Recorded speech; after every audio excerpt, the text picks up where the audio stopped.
So we're supposed to be able to get our first stamp here. Let's see.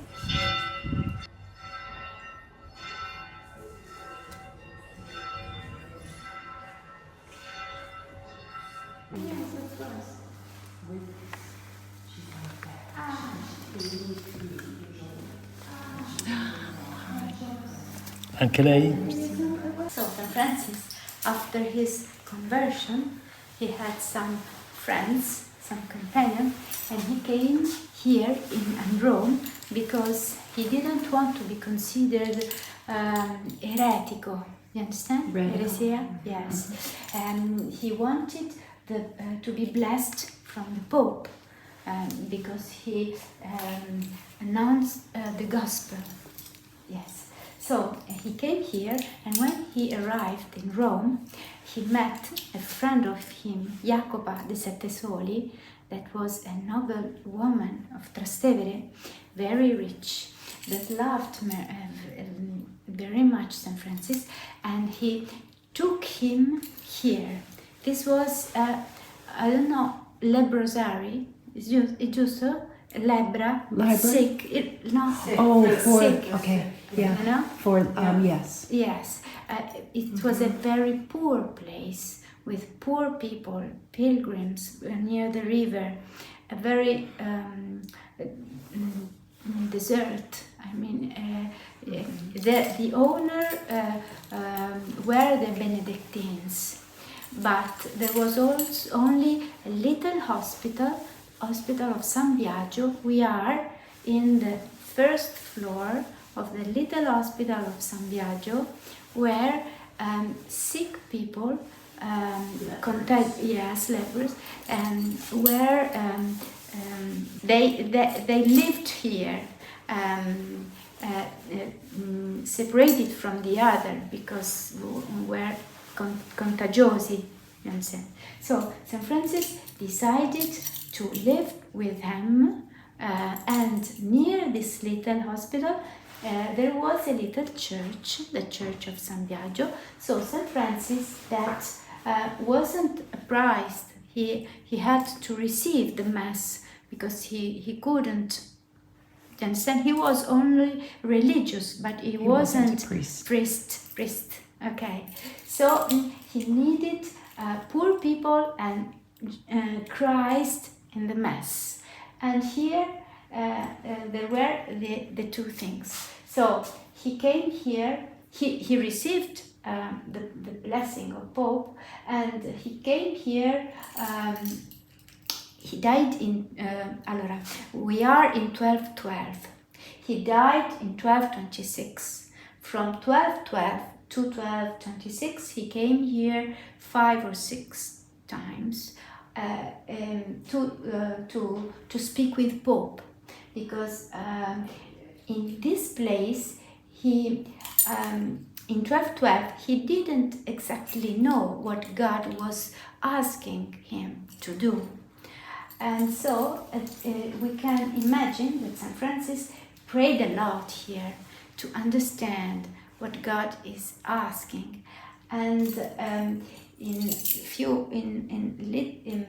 a little time, in few years, he had a lot of frati, in English, frati, companions, I know. Friends? Friends, it's not exactly friends. I frati, how? Friars? Friars, yes. And so this is a very significant place also for Frati Francescani, because he begins here his life with blessing of Pope, and this was a very poor place. This was The original beam? the original, yes, and the original wall is behind the glass. And you see something very rich, because after his death, the place became. Allora, Jacoba paid Benedictines, and this place was offered to ai frati, and the first church was built from Jacoba and another friend of him, and in 1700 the Pope ordered to destroy it and to build another one bigger than this church. And this is a reliquary, because inside is an archer, special archer with a reliquary inside. And this is a portrait of St. Francis di Margheritone d'Arezzo, 1260 more or less, and he had the stigmate, you know. Today is 800 years that St. Francis received sul Monte della Verna the same today. Yes. You begin here in the place, in this special place, and he received in 1224, so 800 years today. Wow. It's a very big. Wow, I've got those too. Yes, September 17. Il 17 of September is Stigmate di Francesco, and he received it. He was very sad in the Laverna, yes, and he received very with surprise these signs of God's life. He loved Christ so much. He tried to follow him all his life, and this is the sign.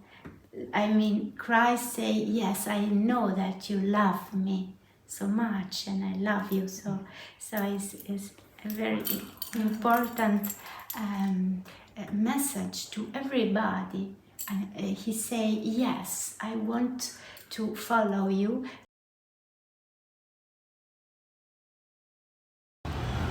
Today is September 17th, very special day here in Rome at the St. Francis Church. I'm not saying that properly, but this is where Jesus actually acknowledged St. Francis as an apostle by giving him the sign that he's doing Jesus' work with the sign of the nails in the hands and the feet. And today was the day. And here we are getting our first stamp and leaving Rome. And we also received our Tau cross today. So it's very special. Just happened to pop on a Holy day. Wonderful. So we are on the train and we're heading to the Tiburtina station, which is where we're going to get the bus, which is 2.5 hours to Rieti. Se hai acquistato un biglietto digitale regionale, ricorda di fare il check-in. So we're at the bus station, and it's across the street from the train station. So you get off the train, you come outside, come across the street to the autostazione, T-bus.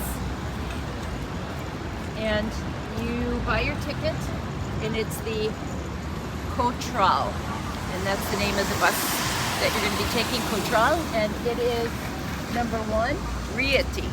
So we just got to our bed and breakfast in Rieti, and here are 2 beds here. We have a very large room because I guess there's just not a lot of pilgrims. So we get to choose what bed we want. Here's 2 more up here. And we have our own bathroom, which is really nice. And this space, this is like a whole house. This is really very nice. Very, very nice. And we were welcomed with tea and cookies. And we've met some pilgrims that are staying here as well. They're walking to Rome. And this is the laundry is all here because it's raining, but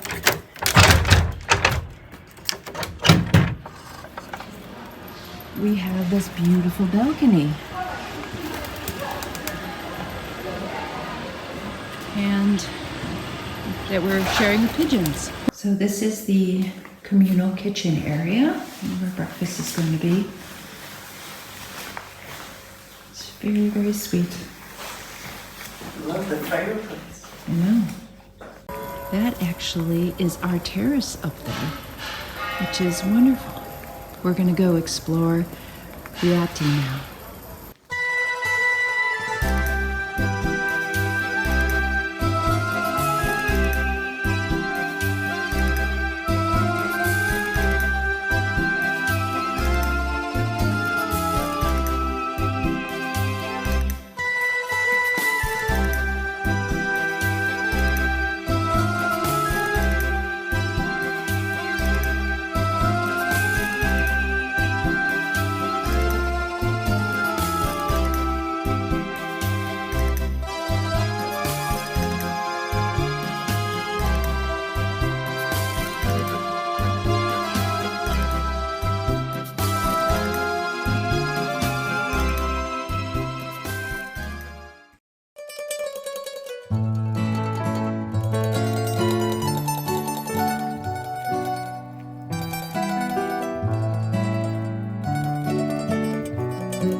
Hi, Stephen. Stephen is from Arizona. Yes. And Stephen, how did you find the way of St. Francis? Actually, after Santiago, a person I met told me about it. And as soon as I heard about it, because I have Italian heritage, I said I have to try this. Oh, wonderful.